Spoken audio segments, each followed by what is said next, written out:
الحمد لله نحمده ونستعينه ونستغفره ونؤمن به نتوكل عليه ونعوذ بالله من شرور أنفسنا ومن سيئات أعمالنا من يهده الله فلا مضل له ومن يضلله فلا هادي له وأشهد أن لا إله إلا الله وأشهد أن محمدا عبده ورسوله أما بعد أعوذ بالله من الشيطان الرجيم بسم الله الرحمن الرحيم لقد كان لكم في رسول الله أسوة حسنة لمن كان يرجو الله واليوم الآخر وذكر الله كثيرا سبحان ربك رب العزة عما يصفون وسلام على المرسلين والحمد لله رب العالمين. برادران اسلام، معزز سامعین کرام، اللہ تبارک و تعالیٰ کا بڑا احسان ہے، اس کا فضل و کرم ہے کہ اس نے ہم تمام کو مسلمان بنایا. سید الاولین، شفیع المسلمین، سیدنا و مولانا جناب محمد رسول اللہ صلی اللہ علیہ وسلم کی امتی میں پیدا فرمایا. تمام طرح کی تعریفیں اللہ رب العالمین کے لیے ہے، جو سارا جہاں کا خالق ہے، مالک ہے، علی کل شیء قدیر ہے، جو رب العالمین ہے، جو سارا جہاں کا پالنہار ہے. اور لاکھوں کروڑوں درود و سلام ہو اس ذات مقدسہ مطہرہ سید الانبیاء، امام الانبیاء، سرور کونین جناب محمد رسول اللہ صلی اللہ علیہ وسلم پر.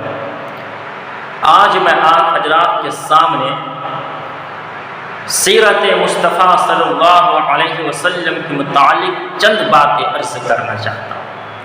اللہ تبارک و تعالیٰ سے دعا کریں کہ اللہ تبارک و تعالیٰ مجھے صحیح صحیح کہنے اور ان سب باتوں پر ہم تمام کو عمل کرنے کی توفیق نصیب فرمائے.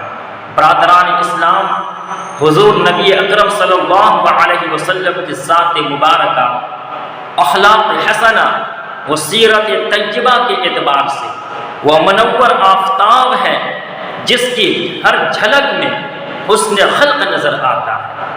آپ صلی اللہ علیہ وسلم کے ذات پاک میں حضرت عیسیٰ علیہ السلام کا حلم، حضرت موسیٰ علیہ السلام کا جوش اور حضرت ایوب علیہ السلام کا صبر پایا جاتا ہے. آپ صلی اللہ علیہ وسلم نے تبلیغ اسلام کے لیے بستیوں اور بیابانوں میں اللہ کا پیغام پہنچایا. مخالفین کی سنگ زنی و سختیاں سہی، حضرت ابراہیم علیہ السلام کی طرف وطن چھوڑا اور ہجرت کی، مگر پھر بھی دنیا انسانیت کو امن و محبت، رحمت و سلامتی کا پیغام دیتا ہے. وہ تمام خوبیاں، اوصاف حمیدہ جو پہلے نبیوں میں پائی جاتی تھی، وہ سب بدرجہ اتم حضور نبی اکرم صلی اللہ علیہ وسلم کے ذات مبارکہ میں موجود تھی. اسلام ایک ابدی مذہب ہے اور سرمدی اصول ہے، امن و سلامتی کے ذریعہ اور صلح و آشتی کا سرچشمہ ہے. قبل از اسلام دنیا کے حالات ناگفتہ بھی تھے. سینکڑوں خرابیاں اور بے شمار برائیاں سماج میں رائج تھی.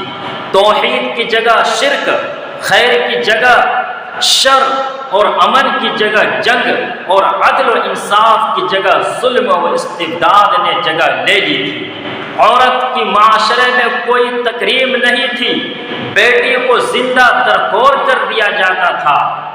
چھوٹی چھوٹی باتوں پر بھی اگر جنگ شروع ہو جاتی تو وہ جنگ کئی سالوں تک جاری رہتی۔ شراب نوشی، جوے بازی، اوہام پرستی ان کے رگ و ریشے میں سمایا ہوا تھا۔ انسانیت سسک رہی تھی، بلک رہی تھی اور کسی ایسے مسیحا کا انتظار کر رہی تھی، ایسے مسیحا کا انتظار کر رہی تھی جو سارے جہان کا درد اپنے دل میں سمیٹ سکے۔ ان جاہلانہ رسومات، خود ساختہ مذہبی، سماجی بندشیں، تہذیبی اور اخلاقی تنزلی، فتنہ و فساد، تخریب کاری، خرافات کا خاتمہ کر سکے، جو ایسے تحریک چلائے جس سے اوہام پرستی کا خاتمہ ہو جائے، جہالت و گمراہی کے اندھیری ظلم و جبر کی زنجیر کو توڑ کر کے غریبوں، بیواؤں، یتیموں اور کمزوروں کے استحصال کو روکے۔ بالآخر رب ذوالجلال کی رحمت جوش میں آئی، ظلم و بربریت کی تاریکی میں ہدایت کی ایسا سورج طلوع ہوا جس کی روشنی سے ہر سو اجالا ہو گیا۔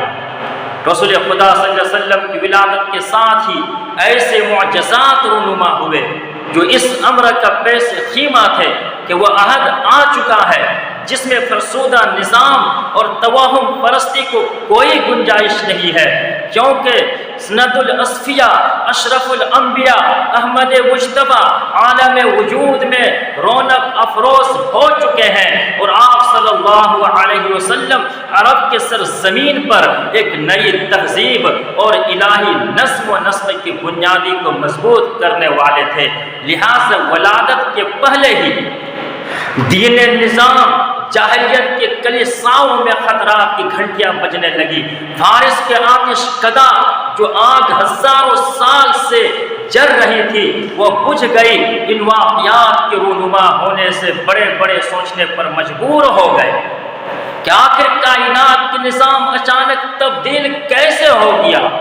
دنیا میں کون سا ایسا واقعہ رونما ہوا ہے جس کے اثرات ان کے مذہبی عقیدہ پر مرتب ہو رہے ہیں؟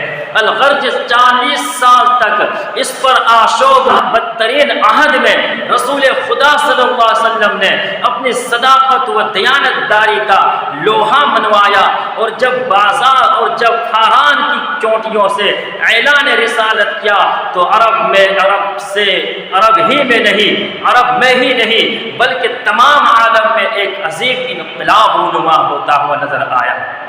لہذا ولادت سے پہلے ہی دین نظام جاہلیت کی کلیساؤں میں خطرات کی گھنٹیاں بجنے لگی۔